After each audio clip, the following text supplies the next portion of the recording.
Ever feel like you're being watched? Instead of looking behind your back, you may want to look at your computer. Turns out school administrators in Philadelphia use students' laptops to spy on them.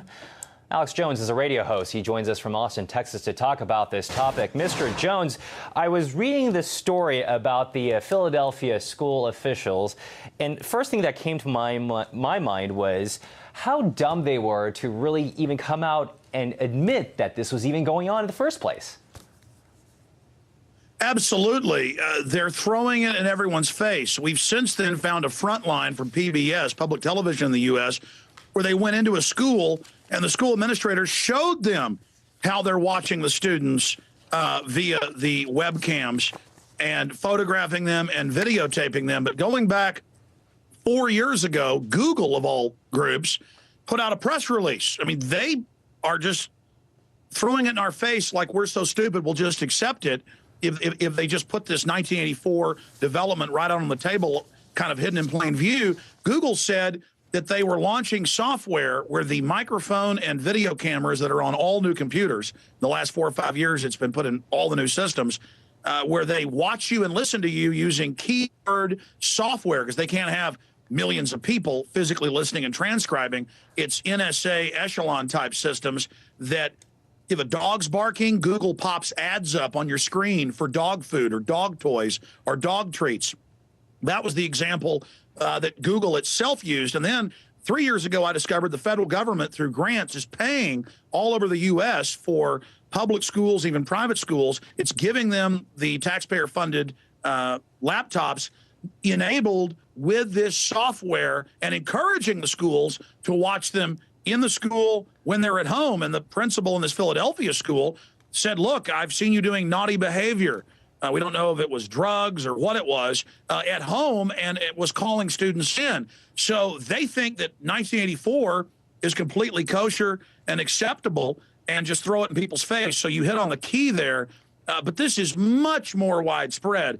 It's come out that the FBI, well, back in 1996, the federal government ordered through the Telecommunications Act that all new cell phones by 2001 be tracked in real time. The government can dial in even when your phone is off and listen to you. They do this without warrants. Wow. And so now our media, our government is just announcing this, saying Big Brother is watching you at a level much worse than what George Orwell envisioned back in 1948. And we have detailed articles up at Infowars.com and PrisonPlanet.com that break this down. And I would tell people, 4 years ago, with Google's own press release about this, they didn't believe me. But now people are really starting to find out what's happening. Mr. Jones, I mean, on a lighter note, just wanted to let you know that I am watching and seeing you through this camera. But on a much more serious note, what interest or what purpose does it serve Google and the government to finally let the American people know that this is going on? Because they want to start using it on a widespread basis. They want to use it in court without warrants.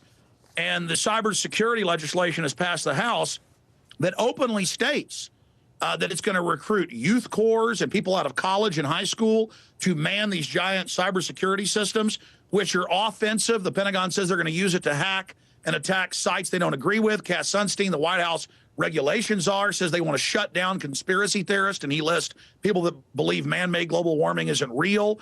He talks about fining us, feeing us, or arresting us. I mean, they're really pushing an authoritarian agenda out in the open, and they know the public's waking up, and so they want to use these surveillance technologies they've developed. I mean, it came out 5 years ago that Google was really founded with NSA and CIA money through In-Q-Tel. I've had former CIA technology officers on my radio show, again, 4 and 5 years ago, breaking this down. And so Google has kind of had its coming out party. And I mean, here's another example. Google Buzz, criticized for disclosing Gmail accounts, PC World. Here's another one. Why Google has become Microsoft's evil twin, PC World. Steve Jobs of Apple says the "Don't be evil" slogan of Google is, quote, a joke. Google is in the same complex as NASA. Google has sold itself as this loving, friendly organization because it's really the Pentagon and the Anglo-American establishment. And they're now coming in saying that if you use Buzz, they're going to track who you email, who you talk to, what you do. I have Google software on my phone. It's always popping up saying, let us mark your location and track you, as if I'm going to opt in. So they're just robbing us of our liberty and our privacy in the open. They're just right out in the open doing it, thinking that we're so weak-minded that we'll just go along with it. But the good news is there's a big backlash. The bad news is the FBI is investigating Philadelphia. Come on. The FBI has been caught using OnStar and other systems to listen to people in their cars, cell phones, millions of warrantless wiretaps.